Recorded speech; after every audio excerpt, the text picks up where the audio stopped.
niliomba msamaha kabisa kwa hakika, kwa sababu sikuweza kujibu, lakini nilikuwa najua kwamba nitakujibu. Sikujua namna gani, kitu gani cha kujibu. Nilikuwa nangojea kwamba Bwana atende, na Mungu wetu anatenda kila wakati. Wakati ambao nasimama hapa, mimi nilikuwa barabarani, na mke wangu nilimwacha hospitalini hapo kwa mlango, na tulilala usiku wote pale. Nikusema hii wiki yote tumemaliza tuko hospitali hapo, na mtoto yuko pale, mtoto anakula anacheza, yeye mama mashini mama analia tu. Kitu gani kiendeke na mtoto wangu? Mimi namwambia usijisumbue, waache wafanye nini wanataka. Mungu alishasema basi, na nikamwambia ninaenda kanisani, ule mtoto atakuishi na tutamwekea mikono pale kanisani, na usiwe na oga yeyote. Wapendwa, jana mke wangu alisema mimi sitarudi nyumbani, nitabaki hapa, kwa sababu alituambia mtakuja kuchukua mtoto wenu kesho, na tuliweza kufanya kutengeneza chumba ya mtoto, vyote tukasukua na tukatoka. Kufika pale tukakuta tuna waganga wengi pale wanazunguka tena mtoto. Sasa ni nini yenye kiendeke? Sasa mtoto niko natafuta mishipa ya mtoto. Baba bana, tulikuta mumepata nini? Jana mlisema takuja tukua mtoto. Sasa mumeona nini tena? Mtoto lia. Sisi tunalia. Sasa ni nini? Wapendwa, Yesu alikuwa pale. Nikamwambia mke wangu aje. Wakafanya vyote ambao walifanya, na tukaenda huko. Baadaye tukarudi kidogo, tukarudi tena hospitali, tukalala pale. Jana mke wangu akaniambia mimi sitarudi nyumbani, wewe uende nyumbani. Sasa wewe utakuja, nitakamata hata Uber niende nyumbani. Nikasema sawa, mimi napenda kutayarisha mahubiri yangu. Nikaenda nyumbani, nikapita mara moja ndani ya chumba, nikaenda kulala, kwa sababu sikuwa nalala wiki yote mzima bila kulala. Na wakati nilipoenda kulala, nikaweka muziki kidogo. Kuna msichana mara mingi anapenda kuimba piano, inakuwa pale kwenye uti, anaimba mwenyewe. Nikaweka hiyo, nikaweka rafiki gani mzuri huyo. Na wakati ilipoisha hiyo nyimbo, nikatizama, nikasema sitaweka tena nyingine. Wapendwa, tuna Mungu aliye hai, na mtaona huo Mungu kwa dakika tu kidogo, ikawaka ndani ya chumba. And few minutes it was like, ni kama vile anapiga mnyuzi, ni kama vile upepo. Na Mungu akaniambia Luke, and the God told me ilikuwa kama vile nikaona mahali ilikuwa vigumu ili nipate kupita. Nikaanza tafuta mahali gani pa kupitia, na vile nilikuwa naenda napanda, nasema sasa najikuta hapa namna gani. Nikaanza kutafuta namna ya kupanda ili nipite ngambo nyingine, na mke mmoja kaja ili apate kupita. Sasa pale hauwezi jua kama kuna maji, hautajua kabisa. Ilikuwa hivi, mimi nilikuwa napita pembeni huko, na sasa mwanamke huyo sawa, wakati alikanyagia ni kama kitu juu ya maji, akaweza kanyanga hapo, na kisha ikabinduka, akataka kuanguka chini ya maji. Nilikuwa huko na naomba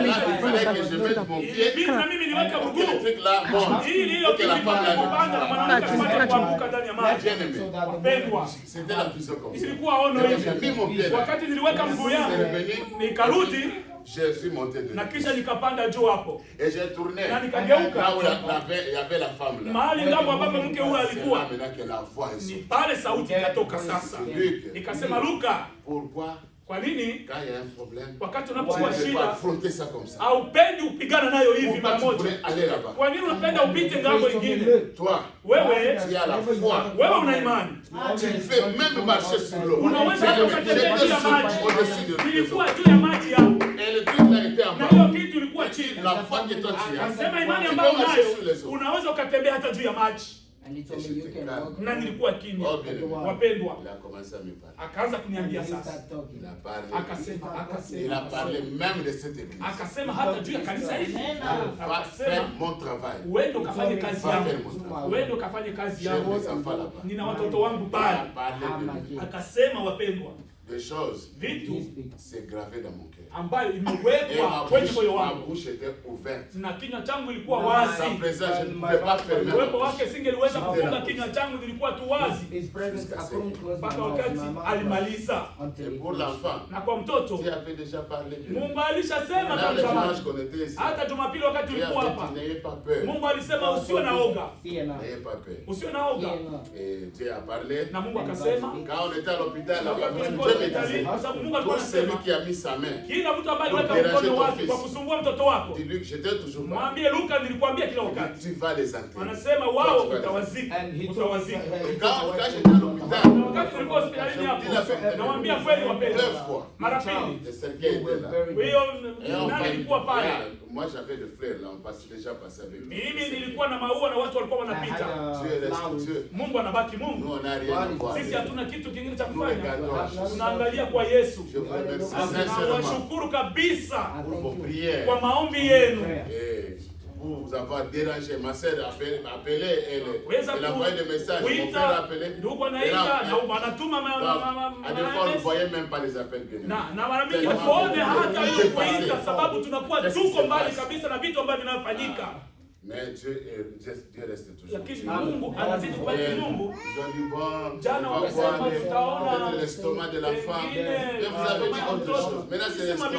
Qu'est-ce qu'il y a dans l'estomac? L'estomac inakuwa ndani kitu gani? L'autre m'a dit. Usiku mwingine akaniambia, on va la peser à 6h du matin. Tutampima kwanza kipimo saa 12 asubuhi. Usimpatie chakula kama nani napanda tutamwacha yaende. Mimi nikamwambia mke wangu usiseme kitu chochote. Na hata wakati nilimwacha nilimwambia unapanda kama unakuambia kuchukua mtoto nitaita ndugu Israeli mtaenda naye nyumbani, lakini wewe usiseme kitu. Akapanda unaweza enda nyumbani na mtoto sasa. Na wakati ambao naposimama hapa,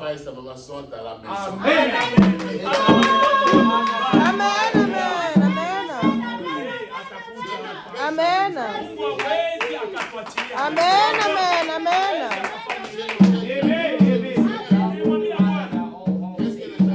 Watu watasema nini? Watasema Luka huyo kila wakati anasema kuna nguzo ya moto. Sasa iko pale. Alors que tu es là, wakati uko pale, pourquoi tu viens te photographier avec moi? Je nini unakuja sasa kupiga picha na mimi? Mon enfant est là-bas. Mtoto wangu iko pale. Moi tu m'as dit d'aller faire ton travail. Mimi namwambia nenda nikafanye kazi yako. Moi je fais ton travail. Na mimi nafanya kazi yangu. Et ma famille. Na familia yangu. Wapendwa, Mungu. Amen amen. Tutakuwa pamoja na nyinyi. Amen amen amen. Chukueni hilo ndani ya mioyo yenu. Nawaambia kila wakati wapendwa, Mungu atawabariki. Na sasa atawabariki. Nitabarikiwa pia. Amen. Le motif ici. Le motif ici. Lengo hapa ni Yesu. Et quand Jésus sera dans vos cœurs, na sasa Yesu atakwenda na mioyo yenu. Oh wapendwa, les choses de ce monde, vitu vya ulimwengu, prenez ça comme si c'est rien. Taona kama vile ni bure. Parce que le ciel, kwa sababu mbingu c'est l'éternité. Ni umilele. Ça n'a pas de fin. Haina mwisho. Et Dieu vous bénisse. Mungu awabariki. Amen. Votre sœur, dada yenu, je pense qu'elle viendra elle-même. Na waza atakuja mwenyewe. Elle témoignera. Na atashukuru kwa hiyo. Ce que Dieu a fait aussi. Ya ile ambayo Mungu alifanya. Que Dieu vous bénisse. Mungu awabariki sana. Nous allons nous tenir debout. Tutasimama. Satan a échoué. Shetani alishindwa. Amen. Amen. Amen. Shetani alishindwa. Nous dirons là où le prophète dit. Tutasoma mahali ambapo nabii anasema Shetani wewe uko mwongo. La parole de Dieu. Neno la Mungu est la vérité. Ni kweli. Je me sens vraiment bien. Najisikia vizuri sana kabisa. Quand nous prions, bien-aimés, And when we pray, Dieu écoute nos prières. Mungu husikia maombi yetu. Et il répond à nos prières. Na anajibu kwa maombi yetu. Vraiment. Kwa kweli. Ok. Nous allons lire dans Matthieu 28. Aujourd'hui, c'est un grand jour. Aujourd'hui, pour les chrétiens, c'est un grand jour. Un grand jour pour les chrétiens. Ah, aujourd'hui, c'est Pâques. C'est pourquoi que nous parlons de l'ordre. On va parler de Pâques. Je suis le sceau de Pâques. The seal of the east. Seal of this. Amen. Nous allons parler de ça. C'est la nourriture que Dieu a magasiné pour nous. Yes, nous allons lire dans Matthieu. Nous commençons avec Matthieu 28. We'll start with Matthew 1 à 10. Et puis on va lire aussi Apocalypse. And then we'll read Et nous irons aussi avec Romains. and then we'll go Yes. Romans. Ok. On va lire ça. Les autres, on va prier. Les autres, je vais lire. I'll read the Matthew 8, 1 and 10. Jusqu'à Then 10. I'll Ok. pray, then we'll start Après with le sabbat, à l'aube du premier jour de la semaine, Marie de Magdala et l'autre Marie allèrent voir le sépulcre. Et voici, il y eut un grand tremblement de terre, car un ange du Seigneur, descendu du ciel, vint rouler la pierre et s'assit dessus. Son aspect était comme l'éclair et son vêtement blanc comme la neige. Les gardes tombèrent de peur et devinrent comme morts. Mais l'ange prit la parole et dit aux femmes, pour vous, ne craignez pas, car je sais que vous cherchez Jésus qui a été crucifié. Il n'est point ici, il est ressuscité. Comme il avait dit, venez, voyez le lieu où il était couché. Et allez promptement dire à ses disciples qu'il est ressuscité des morts. Et voici, il vous précède en Galilée. C'est là que vous le verrez. Voici, je vous l'ai dit. Alléluia. Elles s'éloignèrent promptement du sépulcre avec crainte et avec une grande joie. Et ils pourrirent porter la nouvelle aux disciples. Et voici, Jésus vint à leur rencontre et dit, je vous salue. Elles s'approchèrent pour saisir ses pieds. Elles l'adorèrent. Alors Jésus leur dit, ne craignez pas. Allez dire à mes frères de se rendre en Galilée. C'est là qu'ils me verront. Amen. Hata Sabato ilipokwisha, ikipambazuka siku ya kwanza ya juma, Mariamu Magdalena na Mariamu yule wa pili walikwenda kulitazama kaburi. Na tazama, palikuwa na tetemeko kubwa la nchi, kwa sababu malaika wa Bwana alishuka kutoka mbinguni, akaja akaliviringisha lile jiwe akalikalia. Na sura yake ilikuwa kama umeme, na mavazi yake meupe iwa. Hayupo hapa, kwani amefufuka kama alivyosema. Njooni mtazame mahali alipolazwa. Nanyi nendeni upesi mkawaambia wanafunzi wake, amefufuka katika wafu. Tazama, awatangulia kwenda Galilaya, ndiko mtakapomwona. Haya nimekwisha waambia. Wakaondoka upesi kutoka kaburini kwa hofu na furaha nyingi, wakaenda mbio kuwapasha wanafunzi wake habari. Na tazama, Yesu akakutana nao akisema, salamu. Wakakaribia, wakamshika miguu, wakamsujudia. Kisha Yesu akawaambia, msiogope, enendeni mkawaambie ndugu zangu waende Galilaya, ndiko watakaponiona. Amen. Il est notre frère. Allez dire à mes frères. Nous sommes là. Les frères de Jésus.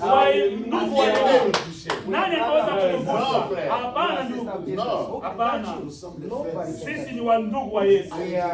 Waende mkaambie wa ndugu zangu Oh Jésus, on va prier. Tutaomba. Seigneur Jésus, Bwana Yesu, c'est un grand jour aujourd'hui. ni siku kuu leo. Te remercions Père Tunakushukuru pour Baba cette grande œuvre, kwa hii kazi kubwa, l'œuvre achevée, kazi uliyomaliza Calvaire, ya Kalvari ça s'est terminé là-bas, iliisha hapo sa résurrection. kwa kufufuka Pourquoi kwako. nous venons commémorer cette Ndio maana résurrection tumekuja aujourd'hui? sasa kusikia hii siku kuu leo, Laisse que nous puissions ressusciter avec toi. hata tuweze kufufuka pamoja na Parce que wewe, tu nous as envoyé la kwa sababu parole, ulitutumia le neno, message. neno Tu as ujumbe. dit, je les ai envoyés ma Sema parole nimewatumia neno langu et les a guéris. naye huwaponya nyinyi. Merci pour tout ce que tu fais au Asante kwa milieu yote de nous. unayofanya katikati yetu. Merci pour bébé Elisheba. Asante kwa Sheba Qui bebe est maintenant à la maison. ambaye yuko nyumbani sasa. Infiniment merci. Unasema kabisa hakika asante. Bénis tout un chacun. Bariki kila mmoja wetu. Tes enfants ont prié. Watoto wako wameomba. Et Dieu de ceux qui a écouté Na ça. katika yale yote mbinguni umesikia. Maintenant, oh Dieu, Sasa oh Mungu, c'est l'heure na hii de wakati manger la parole. wakati wa kukula neno, Est-ce que Seigneur, ni kwamba comme Bwana, le prophète l'a dit, kama vile nabii nous alisema, sommes tous tunaweza sote être élevés kunyakuliwa dans les lieux célestes en mahali Christ pa juu ndani ya Kristo pour écouter le na message. kusikia Et que ujumbe, cette parole na hii ait ujumbe un impact dans nos vies. iwe na faida ndani ya maisha Sois yetu. loué notre Dieu. Upewe sifa Mungu Sois wetu, glorifié. uimidiwe Au nom de Jésus. mjina la Yesu. Amen. Amen. Amen. Amen. Veuillez vous asseoir. Mnaweza kuketi ndugu. Bien, venez. Comme ça, on va aller vite aussi. Élever le message. Yes. Ndio. Je voulais d'abord lire, avant de commencer, Kabla sijaanza nataka nisome. comme je l'ai dit, laissez-moi lire ça. Kama nilivyowaambia acha nisome Et hili. comme ça, vous verrez Ili mpate ce que le kuona prophète dit. kile ambacho Le nabii diable, alisema. c'est un menteur. Shetani ni mwongo. Yes. C'est dans la prédication. Combattre le bon combat de la foi. Katika mahubiri kupigana vita vizuri vya imani. Yes. Le prophète dit ceci. Nabii anasema What we need today. kile tunachohitaji leo, Paragraphe 5. aya yake ya 5. Yes, c'était prêché le matin le 4 avril 1954. Ndiyo asubuhi mwezi wa 4 Yeah. 54. Yeah, earnestly contending for the faith. That's the. Ndiyo vita kupigana vita vizuri vya imani. Yes, the prophet dit. Nabii anasema What we need today is kile tunachohitaji leo ni an old-fashioned Billy Sunday. Old-fashioned. ya aina ya kale ya Jumapili, aina ya kale. Yes, it dit belly fasting. Hiyo belly busting. Yes, ribs snorting, revival. Uamsho wa kale, wa mtindo wa kale. Yes, donc le réveil à l'ancienne mode. Uamsho wa mtindo wa kale. Yes. Et le prophète dit Alléluia. Nabii anasema haleluya. Il dit that is right. Anasema hiyo ni kweli. We need the power of God back to shake the statistics of hell down. Tunahitaji nguvu za Mungu kutingiza mtindo wa kuzimu chini. Chini, yes. Amen. In the devil's eyes. Yeah, in the devil's eyes. Mbele ya macho ya Ibilisi. Yes. Amen. Donc, le prophète dit, ce que nous avons besoin aujourd'hui, Kile tunachohitaji leo c'est ni la puissance nguvu qui va bouger l'enfer ambalo litatingiza dans la kuzimu présence de Satan. mbele ya Shetani leo. Yes. Amen. Quand il y a quelque chose qui arrive, Kama kuna jambo nous on s'élève. sisi On n'a pas peur. Oh, non. hakuna vya On kutetemeka, s'élève. tunasimama, On entre même en enfer. tunashuka hadi On prend kuzimu, notre frère dehors. tunakamata kidato aliye chini Sous les yeux de Satan. mbele ya macho ya Amen. C'est ce que nous avons besoin. Nabii anasema ndilo tunalohitaji, Et dire à Satan, na kuambia Shetani and say, you are a liar. wewe ni mwongo. Dire à Satan, tu es Kuambia menteur. Shetani wewe ni mwongo, And God's word is true. na neno la Mungu ni kweli, And we are standing on it. na sisi tunasimama hapo hapo. Nous sommes debout sur la parole de Sisi Dieu. tunasimama kwenye Et neno. le prophète dit Alléluia. Haleluya. Et il dit Yes sir. Anasema ndiyo Bwana. Oh mes bien-aimés, Oh, je me sens très bien. Haleluya. Je peux prêcher seulement avec ça. Nataka tu kuhubiri hapa. Yes bien-aimé. Amen. Je peux prêcher avec ça. Natakiwa nihubiri hapa. Nous sommes plus que capables. Sisi ni zaidi ya Avec uwezo, Jésus, kama kwa sababu Yesu d'entrer là-bas, alivyoshuka kule de ramener les nôtres. na Que ce kukachukua soit notre enfant, watoto que ce soit notre femme, wa que ce soit notre frère, notre soeur, nous avons assez de puissance pour bouger Satan. On peut dire Satan, tu es un menteur. La parole de Dieu est la vérité. Et nous sommes debout sur la parole. En tout cas, je vais aller avec Apocalypse. Apocalypse 1. Je vais lire 17 à 18. Funuo 1:17 Yes. mpaka 18. Ah. Apocalypse 1, 17 à 18. Quand je le vis, j'ai tombé à ses pieds comme mort. Ah, ça c'est Jean qui parle. Quand je le vis, j'ai tombé comme mort à ses pieds. Comme mort. Il posa sur moi sa main droite, toujours la main droite, en disant, ne crains point. Vraiment. Vous voyez, à chaque fois que Dieu vient, il vous dit, ne crains point. Ah, vrai. Ça c'est Dieu. Le diable quand il vient, il fait lui quand il vient, il dit, ne crains pas. Yes. Amen. Et il dit, je suis le premier et le dernier. Amen. Le vivant. Il dit, j'étais mort.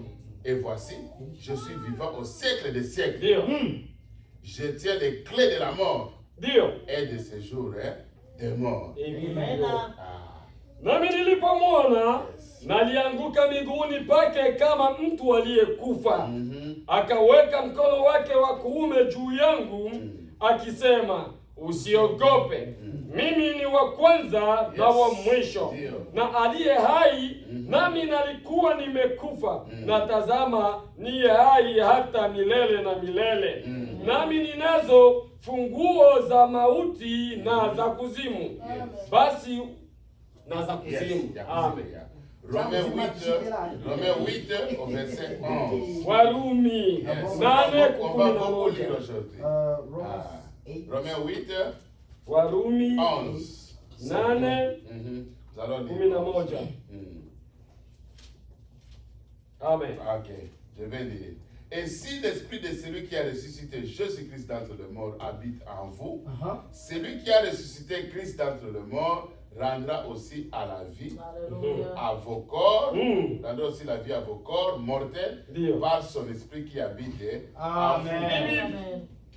Lakini ikiwa roho yake yeye aliyemfufua Yesu katika wafu akaa ndani yenu, yeye aliyemfufua Kristo Yesu ataiuisha miili yenu iliyo katika hali ya kufa kwa roho wake anayekaa ndani yenu. Amen.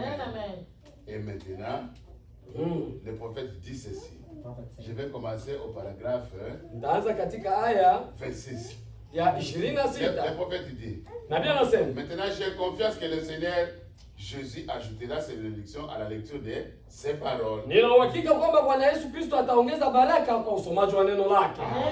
Et là il dit, c'est que Pâques, je l'ai gravé dans mon cœur comme la réunion la plus importante. Ya kwamba Pasaka niliweka moyoni mwangu kama vile mkutano wa thamani sana. L'événement le plus important de l'année. Jambo tukio kubwa sana la mwaka.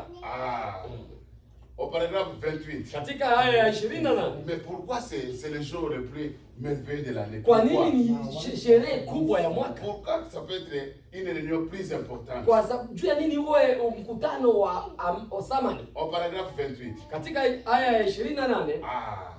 Bon, si je dis ceci, nikisema hivi, c'est qu'à Pâques, ya kwamba Pasaka il a prouvé alihakikisha ce que la Bible avait dit. Kile ambacho Biblia ilichosema. Et toutes les écritures qui annonçaient ce qu'il allait faire. Ya kwamba kila andiko lililosema kile atakachokifanya. C'est lorsqu'il est ressuscité des morts, ni wakati alipofufuka wafu, qu'il a scellé sa fonction de Messie. Alitia muhuri kazi yake ya umasihi. Amen. Les sceaux de Pâques. Donc tout ce que Jésus a fait. Kile alichofanya Yesu. Quand il était sur la terre. Alipokuwa hapa, c'était bien. Ilikuwa vizuri. Et Jésus a guéri les malades. Yesu Parce que aliponya c'était wagonjwa écrit comme ça. sababu iliandikwa hivyo. Mais Lakini lui, yeye de son vivant, katika uhai wake il a dit, alisema, j'ai le pouvoir nina nguvu de donner ma vie ya kupana uzima et wangu j'ai le pouvoir de la reprendre. na kuichukua tena. Et il a dit, Na alisema, détruisez ce temple. navunja hekalu hili. Moi, je vais le bâtir dans Mimi 3 jours. nitalijenga kwa siku 3. Et il ne savait pas. Hawakujua. Pourtant, lui-même, Na ndiposa mwenyewe c'était ce temple. alikuwa hekalu hilo. Mais il pensait, Na waliwaza c'est les briques là qu'on ya a. kwamba ni matofali wa hiyo jengo. Ça, c'est l'intelligence humaine. Hiyo ni akili ya mwanadamu. Ils ont dit, toi, Wakasema, wewe.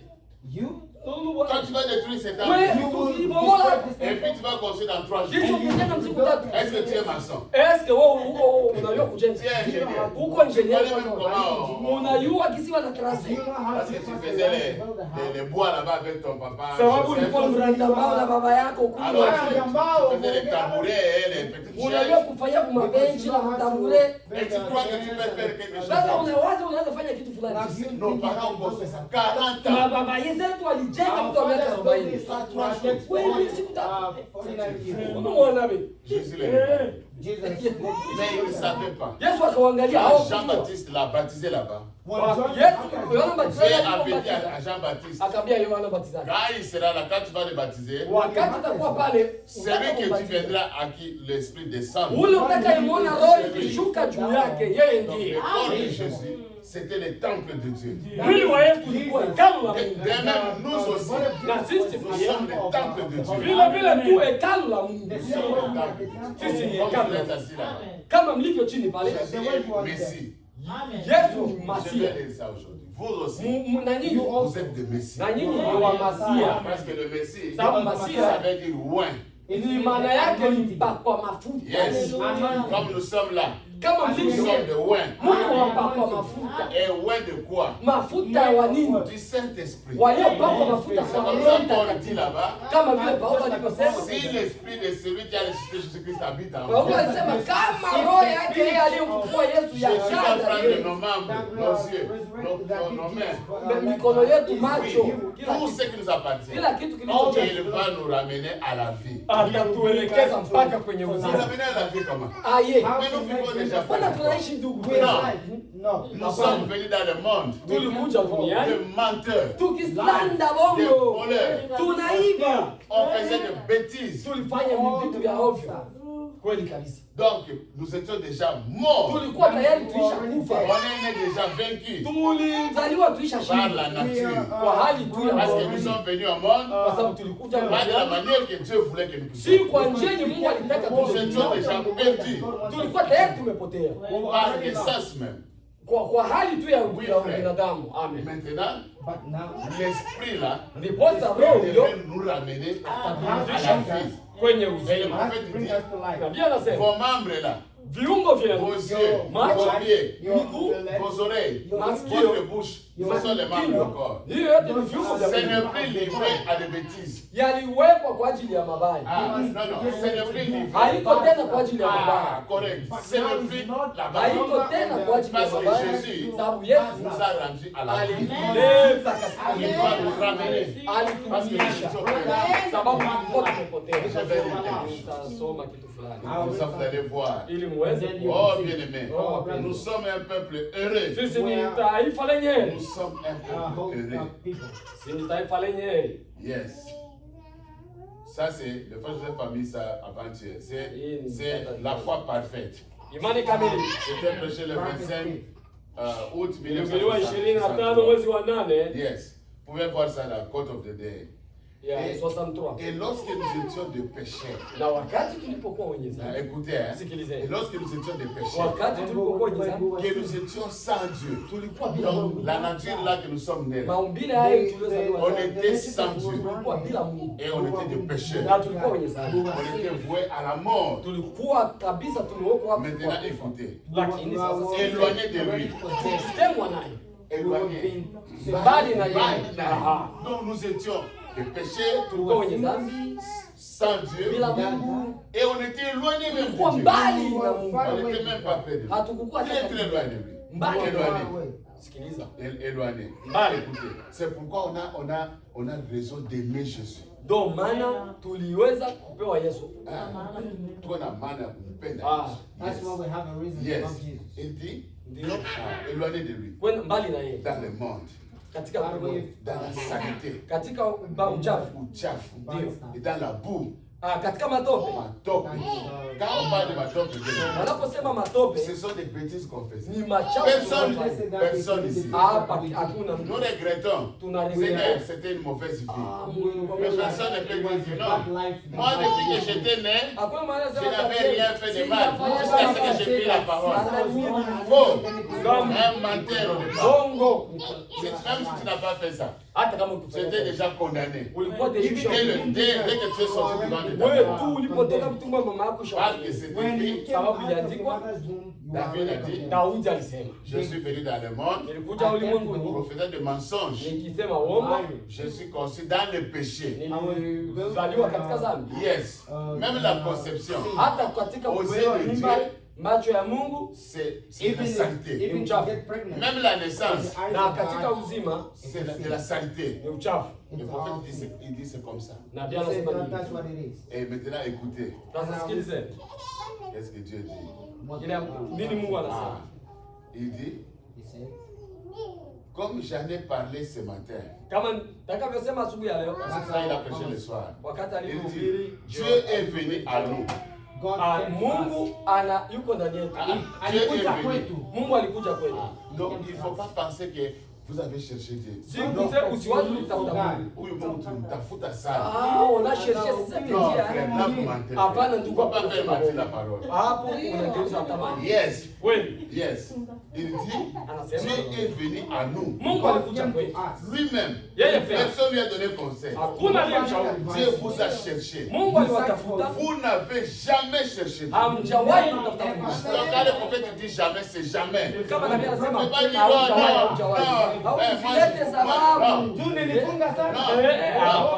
Ça c'est du mensonge.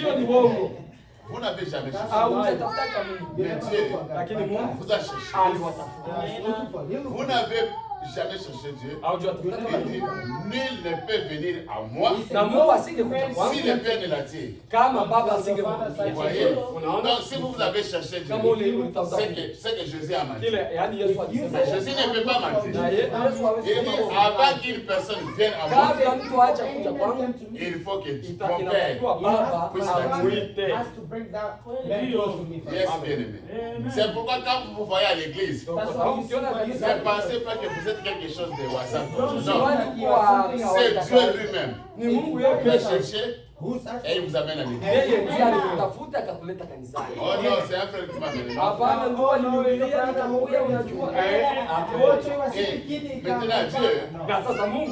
Dieu est venu dans la saleté où vous étiez. Donc nous étions dans la saleté. Mais Dieu est venu là-bas. Nous on n'est pas sortis là-bas pour le chercher. C'est lui-même qui est venu. Disons où mes enfants. Dans la saleté. Et puis il a dit, il vous a cherché et vous en a fait sortir. Cela devrait créer un amour parfait. Je vais donner un exemple. Ok. On a arrêté Frère Mbongo. Frère Mbongo est en prison. Moi, quelqu'un m'appelle. Oh, le Frère Mbongo est en prison. On ne vient pas là-bas. On a dit que non, Frère Mbongo, on va le tuer. Frère Mbongo a tué quelqu'un. Moi, je viens. J'arrive là-bas. Non, je connais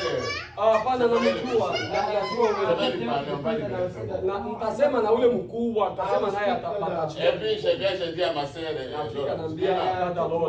je dis, Lola, n'aie pas peur, papa va sortir là. Papa va sortir là-bas. Mais Lola sait que nos papas, on a condamné à mort. Et moi je viens, je dis, non, ne t'en fais pas, papa va sortir. Et papa sera à la maison. Maintenant moi je parle. Je parle là-bas. Non, Bobo c'est mon frère. Je ne sais pas pourquoi la chose là est arrivée. Tout ça, mais c'est arrivé. Nous regrettons ça. Mais en tout cas, moi je vais parler. Je les connais. Je ne peux pas faire ça. Donc, je sors comme un avocat. Et puis on dit, oh, vous êtes croyants et on libère Frère Bongo. Et puis Frère Bongo rentre à la maison. Maintenant, remarquez, quel amour Lola aura sur moi. Pourquoi pas aller mourir là-bas? Parce que ses frères ici est venu, il est allé parler là-bas, on a libéré mon. C'est ce que Dieu veut, le prophète veut dire ici. Comment on ne peut pas voir l'amour d'aimer quelqu'un? Peut-être frère, vous n'avez pas fait de péché. Peut-être vous n'avez pas fait de péché, ma soeur. Vous êtes né seulement bien bon. Et tout est bien pour vous. Là, on ne comprend pas. C'est pourquoi vous n'aimez pas Jésus. Mais nous, bien aimés, nous aimons Jésus. Parce que si nous regardons là où nous étions, dans la saleté, dans la boue, quand on parle de matope, c'est vraiment la boue, c'est saleté. Si on prend par exemple, Rachel, on va dans les matopes là, on met comme ça, on vient on fait ça c'est quoi? Ça c'est vous voyez, nous étions trop sales. Mais quelqu'un a pris notre place. Malgré votre saleté. Et cette chose-là, le prophète dit, ce n'est pas vous, c'est lui qui a placé ça.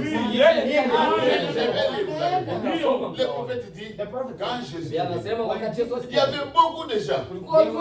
Il dit, pourquoi seulement un petit groupe? C'est parce que les autres là, il n'y avait rien de Dieu. Et il dit aujourd'hui, c'est la même chose. Dieu manifeste sa parole. Là-bas, on l'a appelé Belzéboul. Et ici, quand le prophète manifestait le Fils de l'homme, on a dit, non, ça c'est la télépathie. C'est la télépathie. Il a fait mentalement les histoires. Alors que c'était Dieu lui-même qui avait promis qu'il viendra cette année. Maintenant, nous croyons. Vous pensez que c'est vous qui croyez? La foi, c'est lui-même Dieu. Et les autres, il y en a. Et le prophète dit, même l'enlèvement, quand nous partirons, il y a beaucoup qui sont même dans les églises du message. Ils ne comprennent rien. Et ils vont dire, c'est comme les pierres. C'était là avec Jésus. Ils ont dit, mais on a toujours dit qu'avant que toi tu viennes. Voyez, ils avaient des doutes. Hein? Mais qu'avant que toi tu viennes. Elia angepashwa kuja sehemu Elia tuyamwona wewe unajitangaza yeye na Elia tuyamwona. Yesu akawaangalia. Mais Elie est déjà venu. Elia ashakuya. Mais vous n'avez pas su. Hamukuona. Et vous l'avez même tué. Na mkamuua.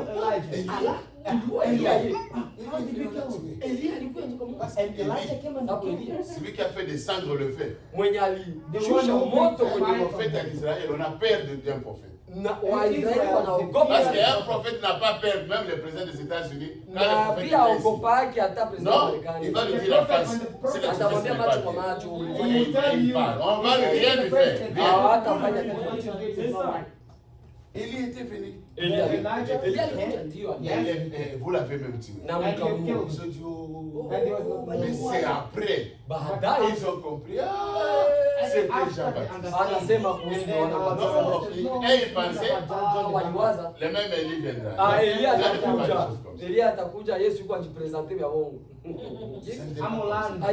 Donc nous devons aimer Jésus. Ça va créer un amour. De savoir que quelqu'un a pris notre place. Il est venu nous chercher. Ce n'est pas que vous l'avez cherché, non? Il vous est venu chercher. Et l'amour là qui se crée à nous, ça sera un amour parfait. Pas amour à moitié. Aujourd'hui, j'aime Jésus. Demain, les problèmes arrivent. Yesu wanawake mwaita. Banyachi mimi. Baya wale hii. Sasa hii mambo yote hii. Mais Jésus, il est là. Il est là. Comment toi tu vas réagir? Et ces choses-là, c'est parce que les gens ne lisent pas. Les malheurs atteignent souvent les justes. Et l'Éternel la délivre toujours. Il ne peut pas te laisser faire beaucoup. Non, il ne faut jamais penser que non, je vais me tuer. Parce que le problème ici, aucun problème est au-dessus de Jésus. Celui qui voulait se faire au-dessus de Jésus, Dieu l'a chassé. Depuis que Dieu l'avait chassé, jusqu'à aujourd'hui, il est errant dans le vent comme ça. Et Dieu a créé l'enfer, il va le brûler là. Parce que lui, il n'était pas la même nature que Dieu. Mais nous, nos parents Adam et Ève ont péché. Comme Jésus était de notre rang, qu'est-ce que Jésus a fait? Il est esprit. Il a créé Adam et Ève esprit d'abord, avant de les mettre dans le corps de chair. Maintenant, lui-même était obligé de changer de masque, prendre ce corps de chair pour venir payer le prix pour nous racheter. Et là, on venait de lire, il a dit, allez dire à mes frères. Mais Jésus, lui, son père, c'est le Saint-Esprit. Pierre avait son papa. Pierre, il avait son papa. Il a dit que toi tu es Pierre, ton papa c'est Jonas. Il a même dit le nom de son père. Mais il a dit, allez dire à mes frères. Mais ils sont frères comment? Comment ils sont frères? Oh bien-aimé, n'est-ce pas se merveiller quand nous marchons en sachant que nous sommes les frères de Jésus. Nous sommes les frères de Jésus. Vous avez vu là-bas. Les femmes sont allées à la tombe pour aller voir la tombe de Jésus. Arrivé là-bas, ils ont trouvé, il y avait des gardes. Parce que les gens de l'église, ils ont dit non, il va aller les voler la nuit. Ils vont dire, cet homme-là, il a dit qu'il va ressusciter.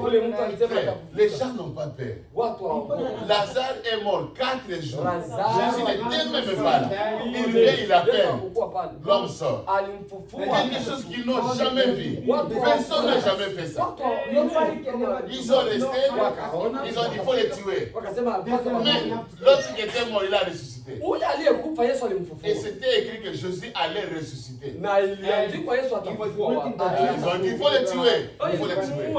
Et quand ils l'ont tué, ils ont dit, ah, c'est ici qu'ils vont les voler. On a pris les soldats. Les soldats toujours avec les armes. Allez, restez là. Restez là, frère. Hier là, il m'a posé la question. Tu veux me voir, je sais que tu aimes me voir. Tu veux me voir? Et il dit, ouvre tes yeux. J'ai eu peur, je vous dis la vérité, mes mains sont là. J'ai dit, non, Seigneur. C'était comme ça. Et j'ouvrais les yeux là. S'il est debout là-bas, je vais te attention, frère. Et quand ils sont partis, les gardes étaient là. Peut-être ils ont dit, hé, femme, vous allez où là-bas? Vous allez où là-bas? Mais quand l'ange est descendu, ils sont tombés.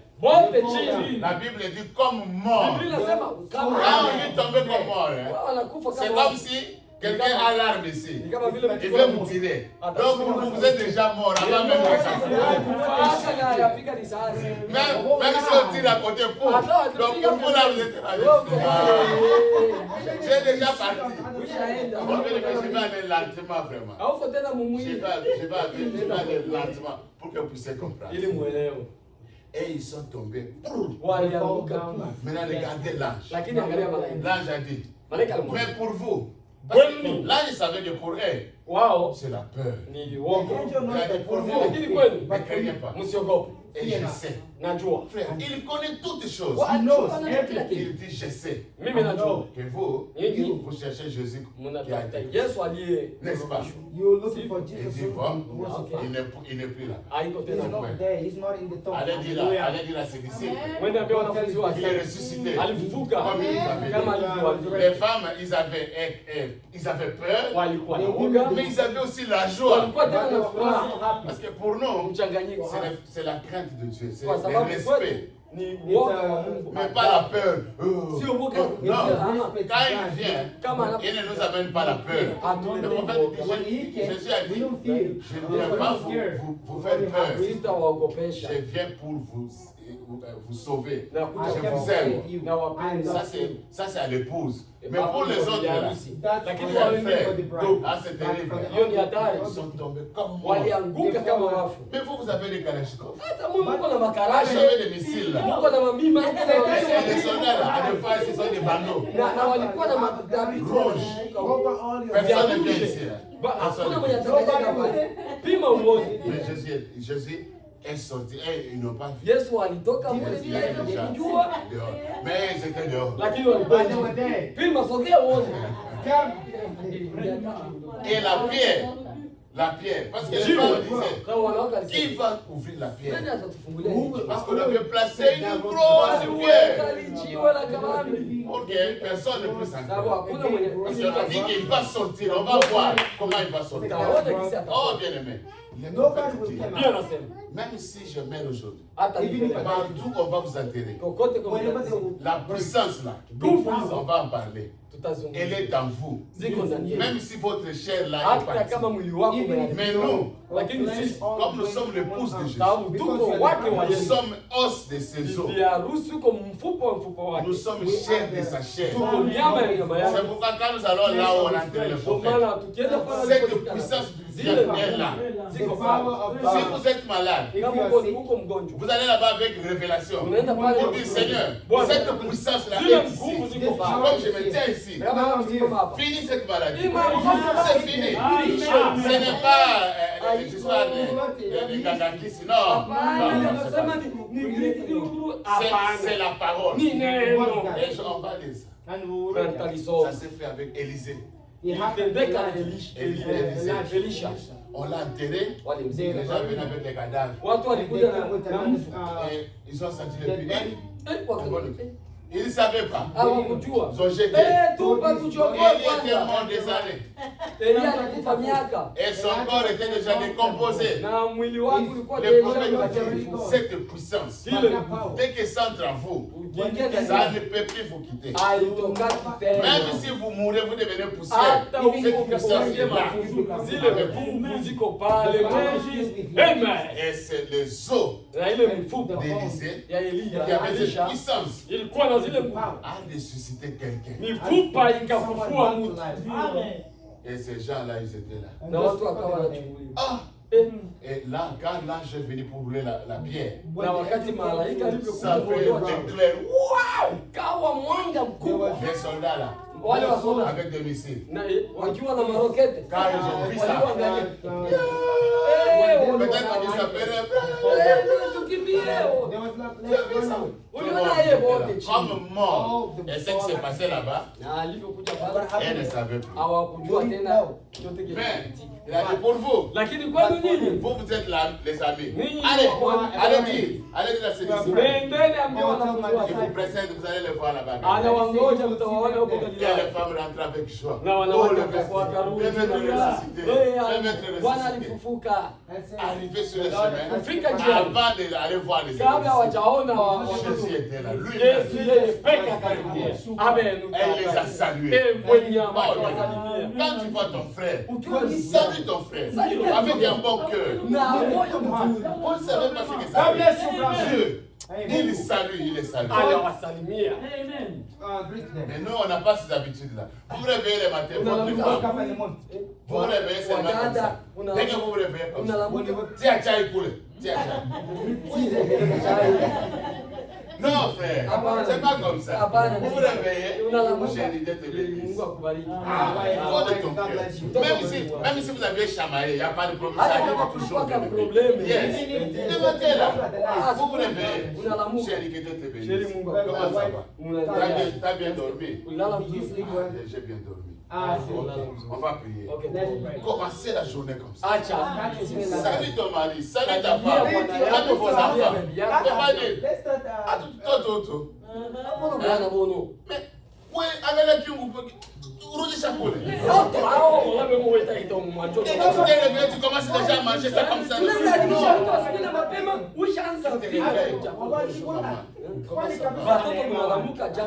Bonjour papa. Dieu vous bénisse. Même les parents aussi. Vous avez vu les enfants. Bonjour, Moïse. Comment ça va? Tu as bien dormi aujourd'hui? Mais si l'enfant n'a pas bien dormi, vous pensez que les enfants c'est seulement la nourriture? Notre Père Céleste, il veille sur vous. Il veut veiller sur vos enfants. Amen. Veillez. Et il a dit pour vous. Quand ils l'ont vu, oh bien aimé, oh, ils étaient contents.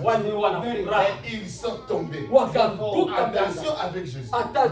Bien aimé. On ne joue pas avec Jésus. Quand tu vois quelqu'un venir jouer avec vous, oh non, Jésus. Chassez-les. Ne faut pas jouer avec moi.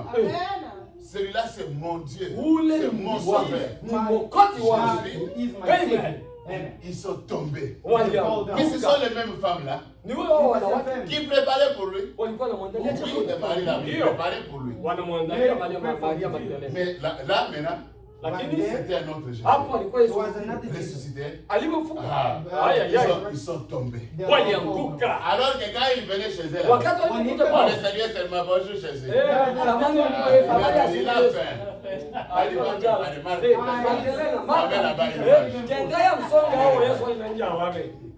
Quand il a ressuscité Lazare, ils ont augmenté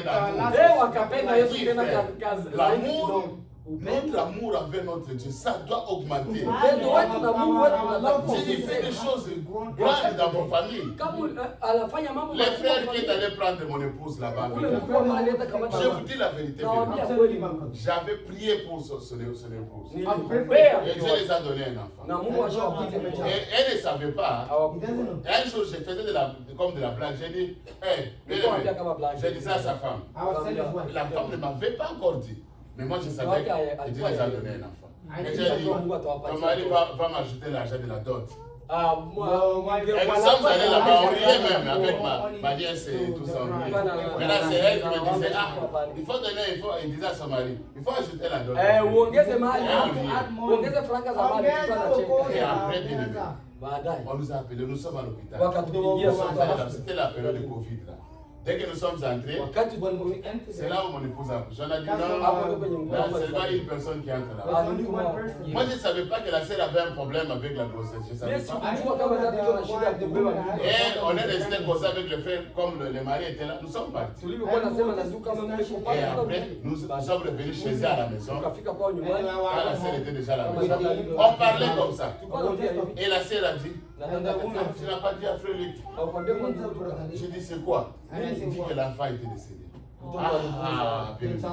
J'ai dit non. J'ai dit Seigneur, je t'ai prié pour que tu donnes l'enfant à ma soeur. Comment l'enfant doit partir comme ça? Non. Je n'étais pas vraiment, j'étais triste. Maintenant un jour, on était au travail, frère. J'avais les papiers à main. On travaille avec la soeur. Et j'allais prendre quelque chose. Arrivé sur le chemin, l'onction est venue sur When I was on my way, I felt mes frères, un jour, one day, les choses que je vous dis ici, the things that I gardez ça dans vos cœurs. take that in my Quand les choses vont commencer à se passer ici, vous allez dire que frère, tu disais la vérité. Frère, nous étions là et je suis allé. L'onction est venue. J'ai dit, Seigneur Jésus, je vais prononcer la parole pour ma soeur. Maintenant, quand je vais aller le visiter, je vais voir à ma droite un petit garçon Israël qui va aller comme ça. Et à ma gauche, je vais voir une petite Rebecca en train de parler. Et puis je suis parti. Maintenant, le jour là, la sœur avait besoin de me dire pour que je puisse prier pour la construction de l'édifice. Les jours là est passé, moi je suis parti, on est parti. Les jours qui a suivi, bien, nous étions là, on a travaillé, on a fini le travail. Elle soulevait les histoires et m'a regardé. Elle a dit, Raphaël, tu pars déjà. Il faut penser à nous. Je dis pourquoi. Elle a dit, la construction est devenue difficile, priez pour nous. Bien aimé, je l'ai regardé en face, j'ai dit, ma soeur, Dieu vous a déjà donné des enfants. Elle a dit, comment ça? C'est des prières. Elle a dit, ah, hier j'ai senti, je voulais vous dire hier, mais j'ai dit, c'est hier que Dieu vous a donné des enfants. Un garçon et une fille. Je suis parti bien. Et l'onction est ici. Mes mains sont là. Dieu sait que je dis la vérité. Frère, nous, la puissance là, vous l'avez. On dira même deux, trois citations. Je vais aller lentement. On répétera même sur ça. Parce que c'est la période de Pâques. C'est aujourd'hui Pâques. Notre religion a eu des sens, c'est aujourd'hui. Jésus est venu, il est mort à la croix. C'est bien. Mais s'il n'était pas ressuscité, frère, perdu. Perdu. On attendait ce jour. Tous les prophètes, tous ceux qu'ils ont fait après, c'est la tombe. Ils sont restés dans la tombe. Mais Jésus, c'était différent. C'était Dieu lui-même. Dieu ne peut pas mourir. Amen. Maintenant, la sœur est partie. Après un temps, elle était encore, elle avait la grossesse. Et elle a donné un garçon. J'avais dit un garçon d'abord. Après c'est une fille. Maintenant, un autre jour, l'enfant était là. Maintenant, un autre jour, là mon épouse est venue. Elle me disait toujours, mais tu avais dit des enfants. Et moi je disais, mais c'est vous. Mais je savais que l'autre, l'enfant là devrait encore grandir, était trop petit. Et je disais ça à mon épouse. Il faut que l'autre grandisse. Quand mon épouse est venue, nous sommes allés là-bas. On a parlé avec. J'ai dit à ma soeur, mais tu traînes. Elle m'a dit, c'est toi qui ne freines pas. J'ai dit, mais moi j'avais déjà prononcé la parole. J'ai dit, viens. Mon épouse était là, nous sommes allés derrière la maison. Et je l'ai imposé le mot. Nous sommes rentrés dans la maison. Quelques jours, on est rentré là-bas. Ma femme m'a dit, tu ne vois pas que la sœur est enceinte. J'ai dit, c'est vous les femmes qui voyez, non, on connaît. Et la sœur était enceinte. La sœur était enceinte. Mais je ne sais pas. L'enfant là aussi, si c'était un garçon, si c'était une fille, moi je ne sais pas. Un jour, elle a fait l'accident. Poum! Bien aimé, j'étais à la maison et la colonne de feu est entrée dans la maison. Ma femme était dans la douche. J'ai crié. La colonne de feu était dans la photo, sur la photo. Ça faisait comme ça. Là où j'étais, j'ai tremblé. C'est quoi ça? Et la voix dit, c'est moi. Tu veux me voir? Tu veux savoir que c'est moi? Bien aimé, ça a quitté la tête du prophète. Oh bien aimé, ce que je vous dis, Même au jour du jugement là-bas, vous saurez. Il vous dira qu'il vous a dit la vérité. La photo est là. C'est ça la colonne de feu. Et il m'a dit, je vais quitter là-bas. Je vais venir en bas. Comme ça, tu sauras que c'est moi. Bien aimé. Sur la photo, ça a quitté là-bas. Et je regardais comme ça. C'est descendu. Juste comme ça. Et après, c'est sorti. Ça allait comme de feu là. J'ai crié chérie. La colonne de feu dans la maison. Alors que 2 jours, je disais à mon épouse, quand tu n'étais pas là, les anges sillonnaient dans cette maison. Et nous sommes là. Et je savais laisser mon épouse au travail. Et Dieu me disait, va là-bas. Va chez moi, je disais, mais il n'est pas parti. Il n'est pas parti au travail. C'est sa femme seulement qui est là. Bien aimé. La femme avait un problème. Le frère était au travail. Quand elle a appelé, le temps que le frère, moi j'étais là avec le véhicule, je tournais juste à la maison. J'ai hésité. C'est après quand nous sommes venus, on nous dira que non, on est à l'hôpital, la grossesse est partie. J'ai dit, Seigneur Jésus, j'ai demandé pardon, Seigneur. Tu me disais de venir. Parce que le frère a pris beaucoup de temps sur la route et la sœur ne faisait que saigner. Mais moi, je suis rentré là-bas. On était là. J'ai dit aujourd'hui, je ne prie pas. J'avais déjà prié. Maintenant, je prononce la parole. Comme je vais sortir de votre maison, bébé, femme, fille, reste là. C'est fini. Et j'ai dit à son mari, toi tu peux prier. Prie seulement. Et il a prié, je suis parti. Quelques jours, nous sommes allés. Ma femme me dira encore. Je ne crois pas que la sœur est grosse. Je dis, je sais. Bien aimé. Aujourd'hui, je vous dis. Un jour, on est rentré. On a dit, ma sœur, c'est quoi? C'est déjà plein comme ça. J'ai commencé maintenant à parler. J'ai toujours dit à mon épouse, quand il était au pays, maintenant je vais dire ça dans votre présence. C'était comme ça, ma soeur, c'était comme ça. C'était comme ça. J'ai menti. Non, c'était comme ça, oui. C'était comme ça, oui. Ok.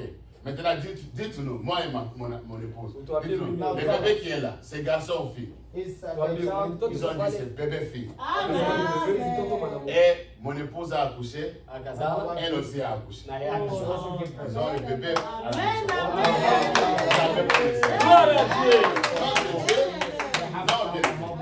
La puissance vivifiante.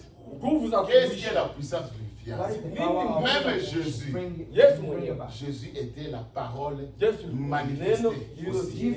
Parce que Jésus, ça a été promis dans Genèse. Que la semence de la femme viendra. Et quand cette semence viendra, ça va écraser la tête de Satan. Donc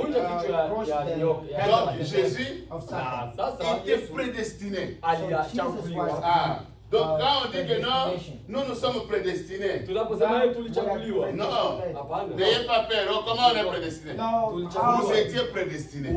Jésus aussi était prédestiné à être le Messie.